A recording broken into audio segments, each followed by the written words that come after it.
The scent of pine clung to the winter air like a promise I couldn't keep, sharp and isolating in this forgotten small town. I'd just moved into the creaky apartment building on Elm Street, my savings threadbare, rent due in 2 weeks, and the strict landlord's reputation preceding him like a shadow. Eviction loomed if I slipped even once. His rules were ironclad. No exceptions for holiday cheer or newcomers like me. Amid the neighbors' twinkling lights and forced jollity, my solitude felt like a weight in my chest, heavier than the snow piling outside. Then, through the frost-laced window, a voice cut the night. A low, resonant carol that pulled me from the darkness, stirring something I hadn't felt in years. I stepped into the cramped apartment, the door groaning shut behind me as if sealing away the world. Boxes cluttered the narrow hallway, their contents a jumble of half-forgotten life. Faded photos of a city I left behind, a single string of lights I'd packed out of habit. Unpacking felt like unraveling.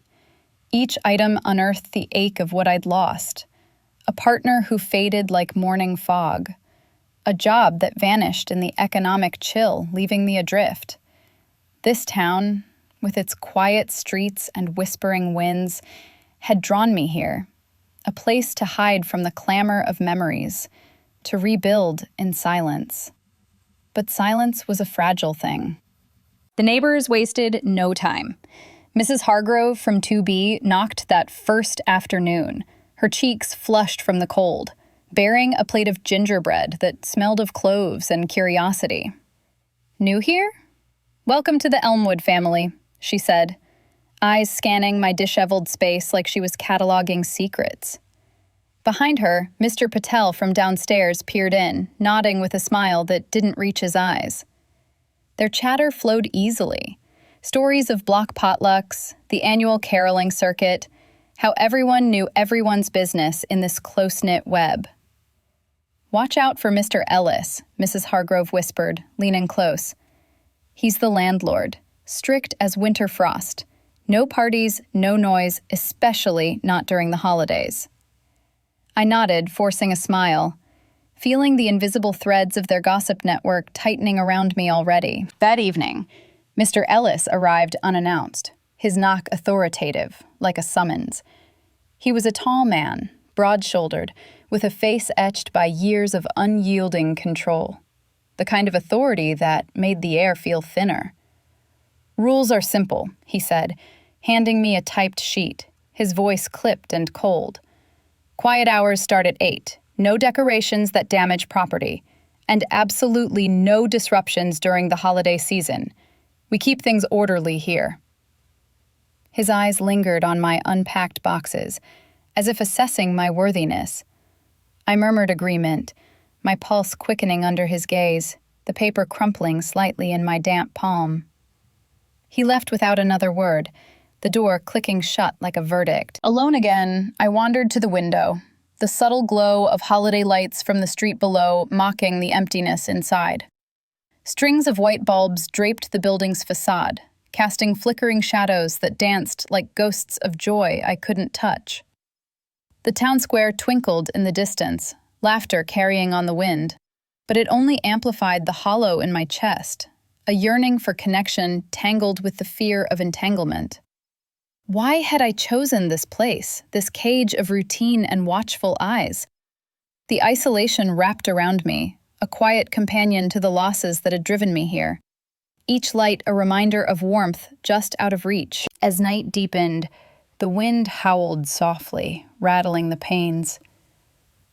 I sank onto the worn couch, the apartment's chill seeping into my bones, when distant voices rose, harmonies weaving through the snow-laden air, approaching the building like a tentative offering. Caroling.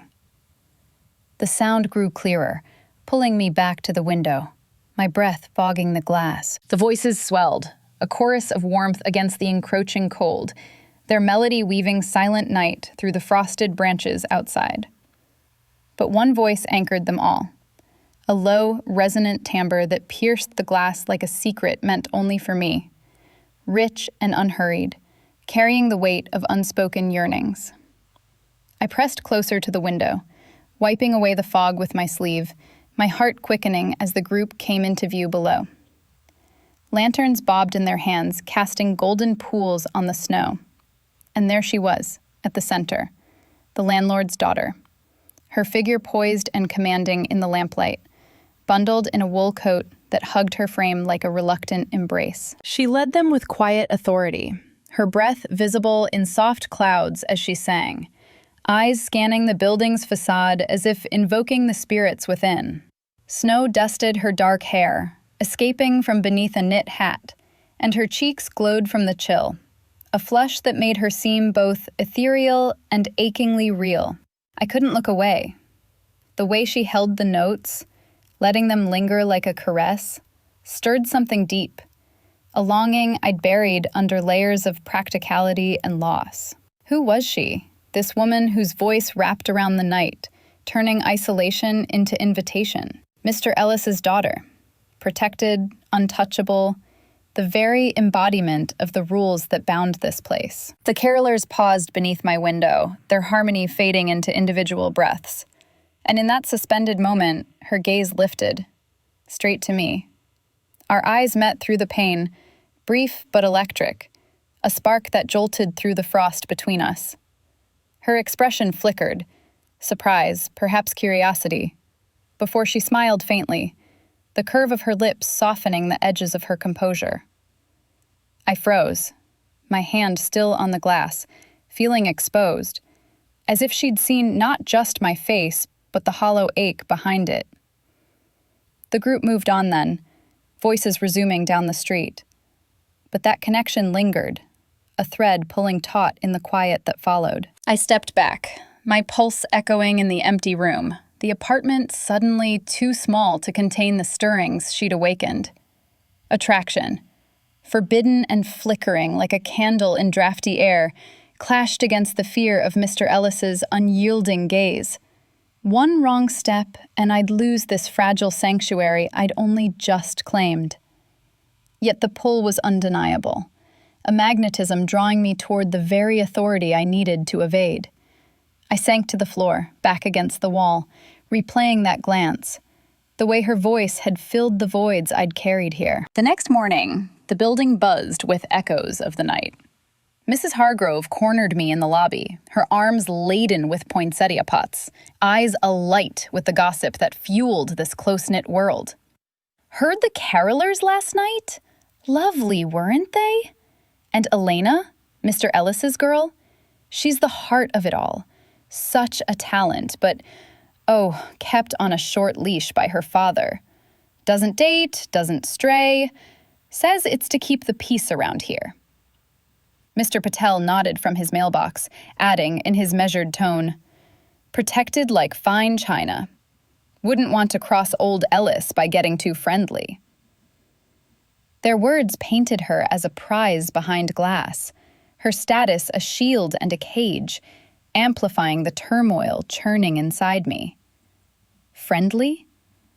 The word felt inadequate for the curiosity blooming, sharp and insistent. Days blurred into a haze of holiday preparations, the town draping itself in garlands and wreaths while I navigated the apartment's confines, avoiding Mr. Ellis's patrols. But the voices returned each evening, Elena's leading the way, a siren call that drew me to the window despite myself.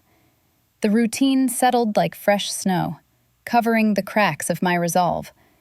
Until one night, the caroling paused longer outside, as if waiting for something or someone to answer. The carolers made it a ritual, their footsteps crunching reliably on the snow-packed path each evening as dusk bled into night. Elena led with that quiet command, her voice a steady current guiding the group through the neighborhood's winding streets, always circling back to our building like a homing beacon. I'd find myself at the window without planning it, the apartment's dim lamp casting my shadow long and wavering across the sill. The harmonies rose and fell, but hers lingered in my mind long after, a low hum that unsettled the quiet I'd sought here. One night, they lingered longer still. their lanterns pooling light at the entrance below, and I felt the pull sharpen.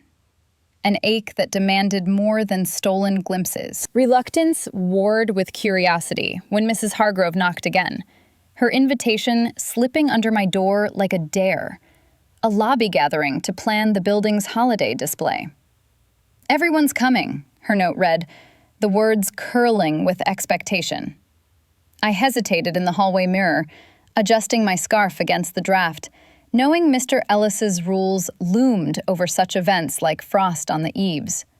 But the alternative, another evening alone with the echo of carols in my head, was unbearable. I descended the stairs slowly, the wood creaking underfoot, each step tightening the knot in my stomach. The lobby buzzed with voices, neighbors clustered around a table laden with cocoa mugs and sketches of wreaths, their laughter a warm fog that enveloped me upon entry. Elena was there, of course, perched on the arm of a worn armchair, her coat draped over the back like a claim. She looked up as I entered, our eyes meeting again in that electric pause, her expression unreadable yet inviting, a subtle nod drawing me into the circle. I took a seat across from her, close enough to catch the faint scent of pine resin on her skin, mingled with the crisp bite of winter air. The discussion flowed, garlands for the banister, lights along the mailboxes, but my focus narrowed to her, the way her fingers tapped a rhythm on her knee during lulls, echoing the melody she'd sung the night before.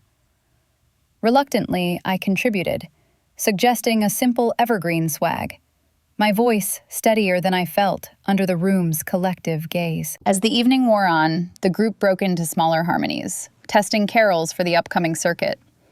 Elena started "O Come All Ye Faithful," her timbre wrapping the space, and without thinking, I joined in softly from my spot, the words rising unbidden. Our voices intertwined on the refrain, hers rich and anchoring, mine tentative but earnest. And in that shared lyric, she turned to me, a smile breaking across her face, small, genuine, cutting through the winter chill like sunlight on frost. It warmed something deep, a flicker against the cold isolation I'd carried in. But it also exposed the fragility of the moment, her father's shadow ever present in the building's very walls. That smile haunted me later, alone in my apartment as I replayed the evening's fragments. The power imbalance pressed in like the low ceiling overhead. I was the tenant, vulnerable under Mr. Ellis's rule, my lease a thin thread tethering me to this place. One whisper of impropriety and he'd sever it without remorse, leaving me adrift again in the holiday's merciless glare. Elena, though, protected by her lineage yet confined by it, seemed to navigate the same invisible barriers, her poise a mask for the constraints I sensed beneath. Attraction simmered there, forbidden by the very structure that housed us, turning every glance into a risk, every shared breath a defiance. The neighbors' watchful eyes only heightened it. Mr. Patel's sidelong looks during the gathering, Mrs. Hargrove's knowing tilt of the head as she poured my cocoa. They cataloged every interaction, their close-knit vigilance a web that snared the unspoken. Whispers followed me up the stairs that night, fragments of conversation about the new girl and Elena's rare warmth, amplifying the tension until it thrummed in my veins. I lay awake, the building settling around me, wondering how long I could steal these moments without the threads unraveling. Then came the unexpected invitation, slipped under my door the next morning in Elena's neat script. Could use a hand with decorations this afternoon. Lobby, 3 p.m. My hand trembled as I read it, the paper crisp against my palm, a key turning in the lock of my resolve. I arrived at the lobby a few minutes early, the invitation burning in my pocket like a secret I wasn't sure I deserved. The space had transformed since the gathering. Ladders propped against the walls, coils of lights and garlands spilling across the floor like veins of light waiting to pulse. Elena was already there, kneeling amid the tangle, her sleeves rolled up to her elbows, dark hair falling loose as she sorted strands. She looked up, that faint smile returning, softening the lines of her face, and gestured me over without a word. The air hummed with the scent of fresh pine from the reeds, mingling with the faint, earthy trace of her wool sweater, close enough now to notice the way her breath quickened slightly as I approached. We worked in companionable silence at first, stringing lights along the high beams, her reaching for the higher rungs while I studied the ladder. The building's old bones creaked under our movements, a reminder of the structure holding us both in place. Then it happened. Our hands brushed as she passed down a clip, fingers grazing in the dim glow of a bare bulb, skin warm against the chill seeping through the floorboards. Time stretched. An electric pause hung between us, my pulse echoing in the quiet, her touch lingering a fraction too long before she pulled away, cheeks flushing deeper than the winter cold could account for. I met her eyes, saw the flicker there, recognition, perhaps, of the same unspoken current, and we both looked down, resuming the task as if nothing had shifted, though everything had. As we draped the final garland, the conversation eased out, halting at first, like lyrics testing a new melody. She wiped her hands on her jeans, leaning against the banister, and said, "This place, it's more than walls to my father. It's his legacy. Every rule a brick he laid to keep things from falling apart." Her voice carried a weight, low and confessional, revealing glimpses of the constraints that bound her. Expectations to uphold the family's unyielding order, to lead the carolers without straying from the path he'd mapped. Her own dreams, music beyond holidays, a life less scripted, tucked away like forgotten sheet music. "He sees weakness in bending," she added, her gaze drifting to the window where snow began to swirl. "But sometimes I wonder if rigidity is just another kind of fracture." The vulnerability in her words cracked something in me, a mirror to the poise she wore like armor, hinting at the longing beneath for a world less confined. I found myself sharing then, the words spilling as we coiled the excess wire, my voice barely above the hum of the heater. The rent loomed like a shadow in my cramped space upstairs, each paycheck stretched thin over solitude that echoed louder during the holidays. The partner I'd lost to the city's indifferent grind, the job that vanished, leaving me to flee here, seeking quiet but finding only the ache of disconnection. This town promised a fresh start, I admitted, twisting the wire tighter than necessary. But it's like the snow, beautiful until it buries you. Elena listened without interruption, her presence a steady anchor, her nod subtle but affirming, as if she understood the isolation not as weakness but as a shared terrain we navigated alone until now. In that moment, the longing crystallized in my mind, a sanctuary amid the rigid world of rules and watchful eyes, her nearness a warmth piercing the frost of my guarded heart. Yet it terrified me too, this pull toward her, fragile as the lights we strung, illuminating paths I wasn't meant to tread. The lobby felt smaller, charged with the intimacy we'd unwittingly woven, every glance a risk in this cage of routine. The close-knit community amplified it all that afternoon. Neighbors drifted in and out, ostensibly to help, but really to observe. Mrs. Hargrove's eyes lingering on our shared laughter over a tangled bulb. Mr. Patel's quiet questions probing the edges of our ease. Their presence turned the event into a subtle stage, where every brush of shoulders or exchanged word carried the weight of potential scandal, whispers already forming like frost on the panes. Elena's status as the protected daughter made it worse. Any hint of favoritism toward the new tenant could ripple through the web, drawing Mr. Ellis's scrutiny like a storm front. As evening fell, the first flakes thickened into a proper snowstorm, winds howling against the building's facade, trapping us all inside with the decorations half done and the air thick with unspoken possibilities. The storm descended with a vengeance, snow lashing the windows like accusations, sealing the building in a cocoon of white fury. We'd barely finished the garlands when the lights flickered, neighbors murmuring as the power stuttered out, plunging the lobby into shadow.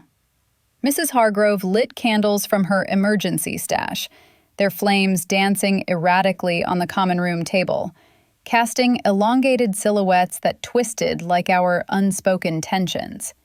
Elena and I ended up side by side on the sagging couch, the group huddled in a loose circle, cocoa mugs cooling in our hands as the wind moaned outside. The air grew thick, charged with the intimacy of confinement, every breath shared in the dim glow. Conversation started haltingly, neighbors trading stories of past storms to fend off the chill. Mr. Patel recounting a blizzard that stranded his family for days, his voice steady but eyes distant. Elena shifted closer, her knee brushing mine in the narrow space, a contact that sent a jolt through me, warm and insistent against the cold seeping from the floor.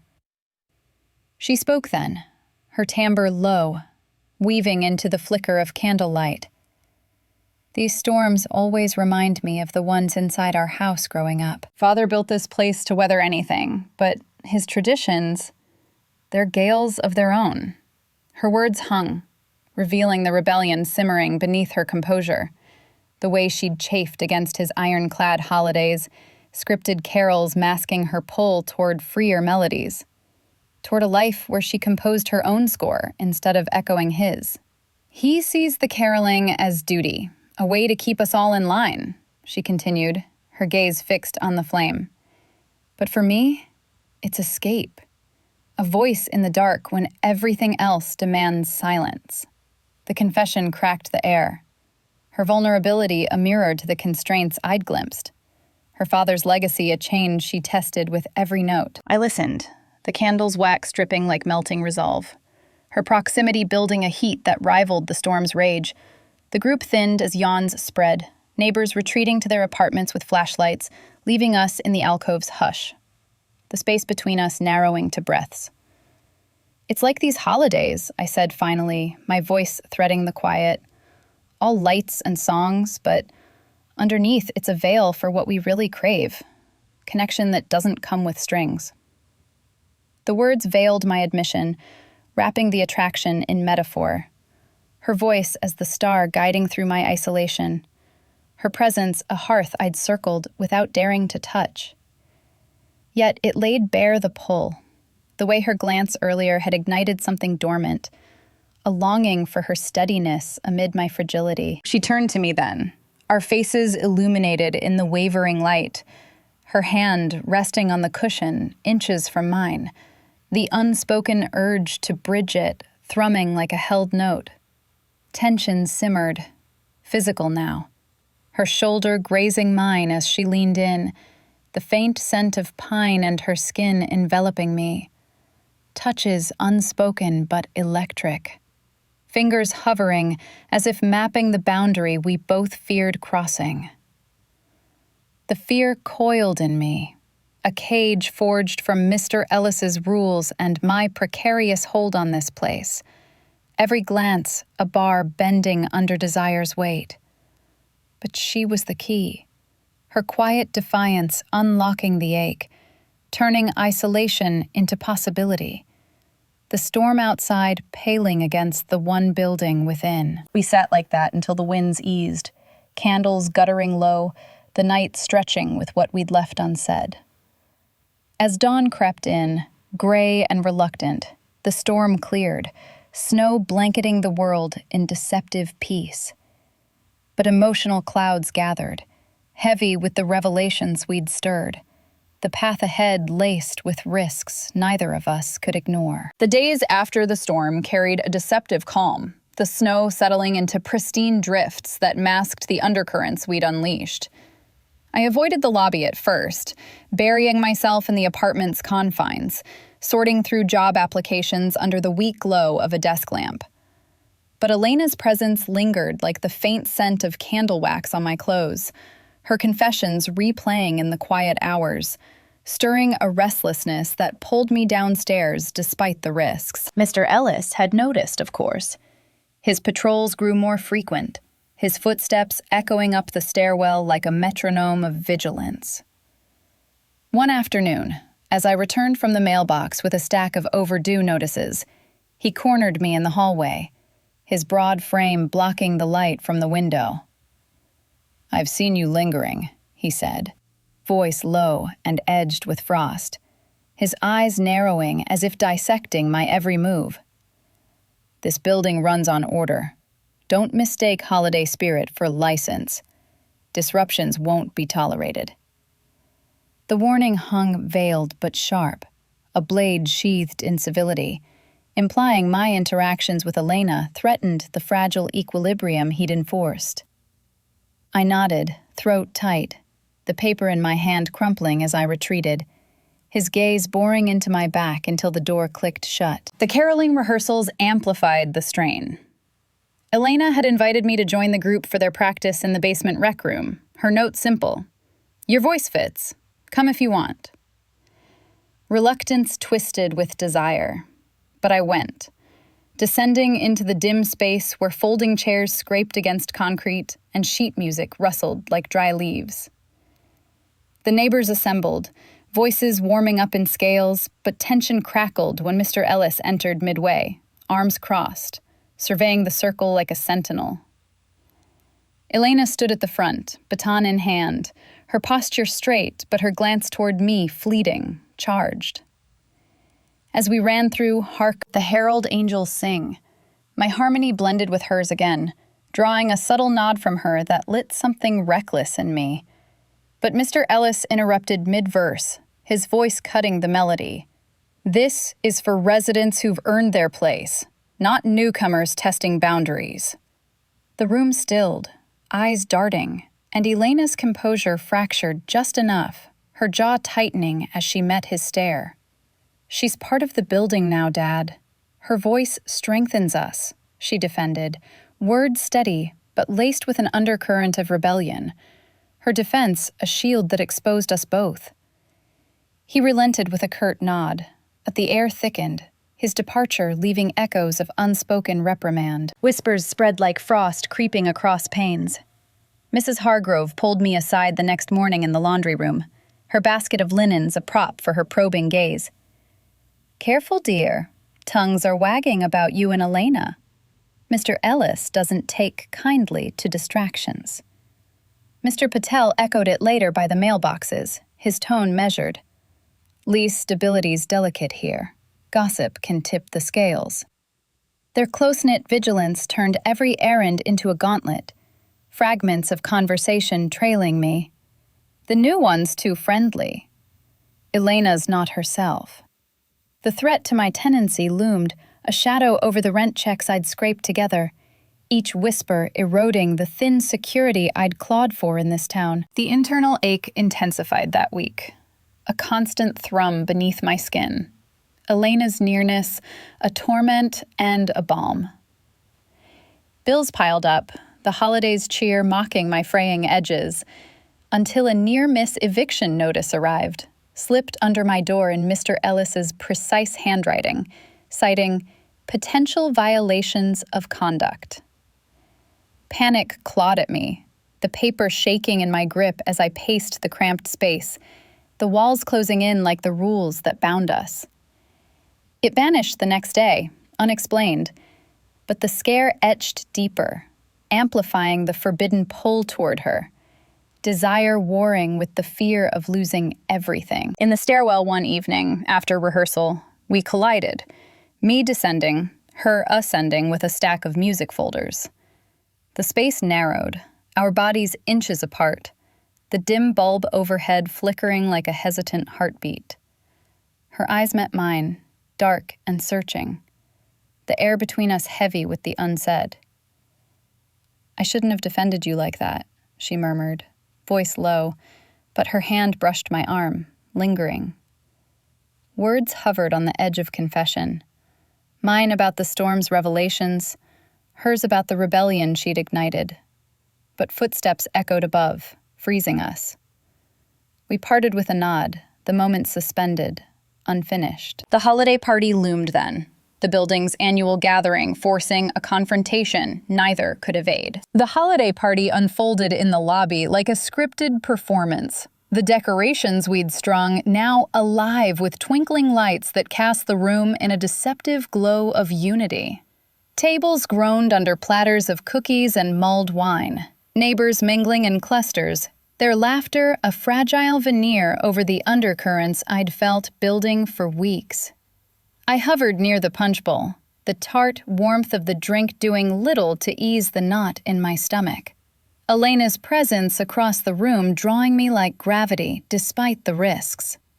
She moved through the crowd with that poised grace, accepting compliments on the caroling with a nod, but her glances found mine repeatedly, charged and lingering, pulling taut the thread between us. Mr. Ellis presided from the corner, his broad frame a sentinel, eyes tracking her every shift, the scrutiny sharpening as she drifted closer to my side during a lull in the chatter. The air thickened when he approached, his footsteps measured, cutting through the hum of conversation like a blade. "A word," he said to me, voice low but commanding, his hand gesturing toward the alcove shadowed by the stairwell. I followed, pulse hammering, the party's warmth fading into the chill of confrontation. Away from the lights, his face hardened, the lines etched deeper by the dimness. "I've overlooked the distractions," he began, words clipped and unyielding. "But this ends now.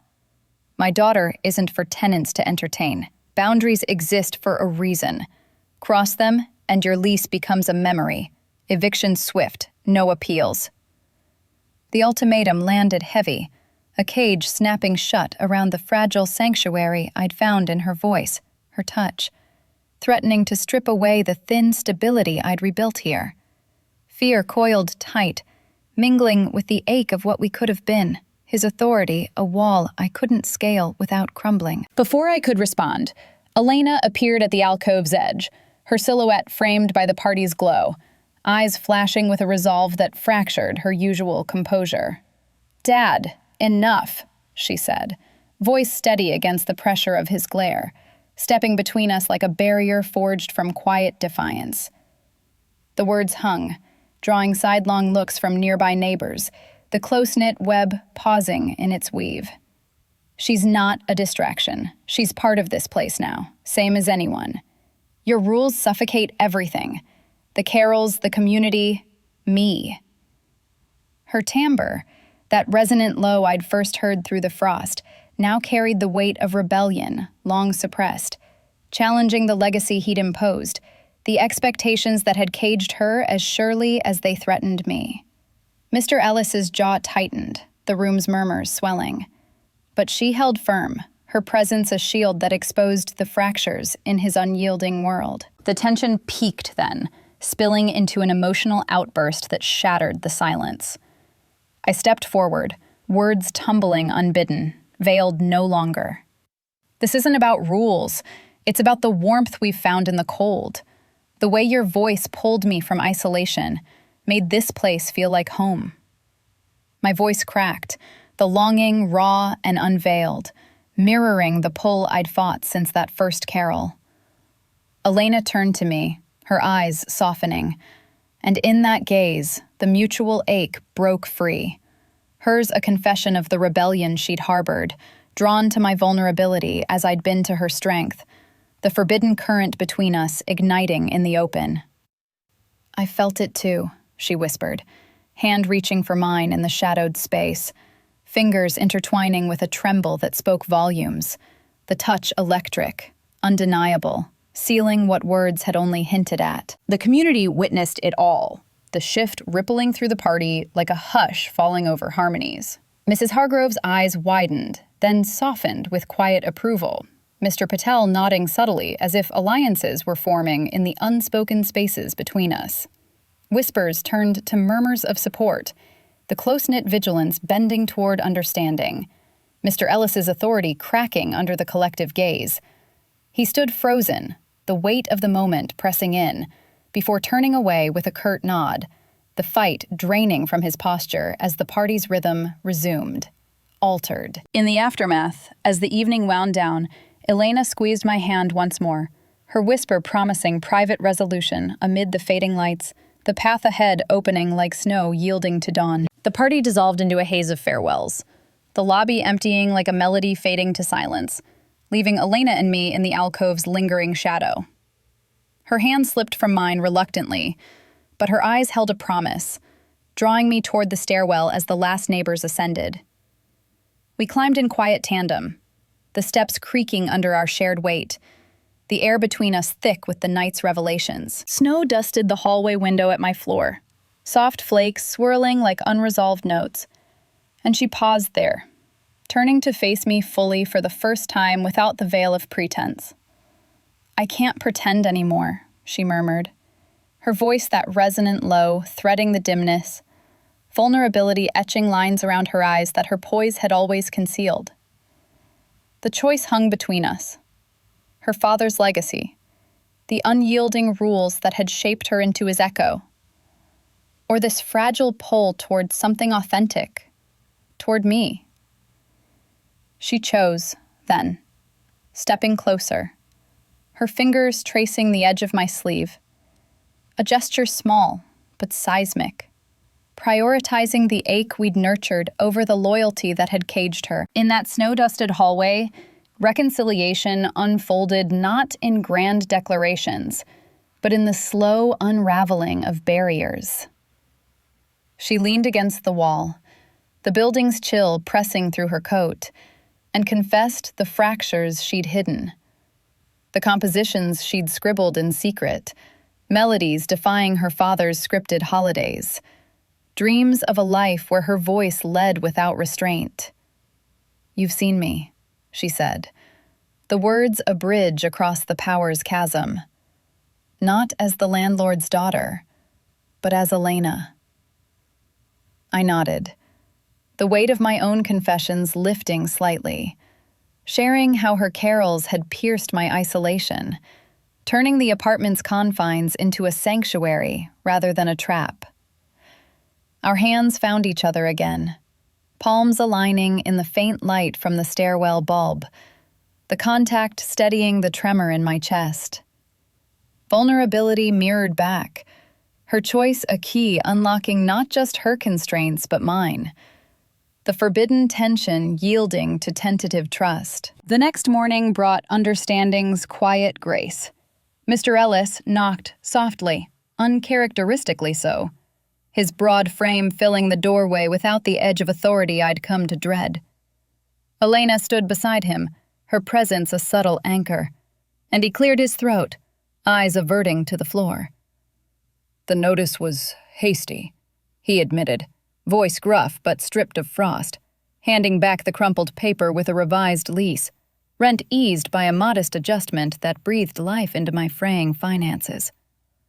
No explanations, no apologies, but the gesture spoke of concessions wrought in the night's aftermath, his scrutiny yielding to the community's subtle alliances, to the daughter he'd raised, now charting her own course. He left with a nod, the door closing on old hostilities, leaving Elena and me in the hallway's hush, her smile faint but illuminating, securing a future where stability intertwined with possibility. Reflection settled over the days that followed, love emerging as warmth piercing the winter's isolation, not a blaze, but a steady glow thawing the edges of my guarded heart. The town transformed under fresh snow, garlands swaying in the breeze. But inside, the shift was profound. Neighbors' whispers softened to welcomes. Mrs. Hargrove slipping extra cookies under my door with a wink. Mr. Patel offering quiet nods that affirmed the bonds we'd forged. Elena and I navigated the new rhythm carefully. Stolen conversations in the lobby, her hand brushing mine during carol rehearsals. Each moment building on the last, without the shadow of eviction looming. The power dynamic lingered, a reminder of the risks we'd braved, but it no longer confined. Instead, it amplified the intimacy. Her status a bridge rather than a barrier. One evening, as twilight bled into night, we stood together at my window, the final carol of the season rising from the street below, not from the group, but from us. She started O Holy Night, her timbre enveloping the room, and I joined, voices entwining freely, harmonies weaving without fear.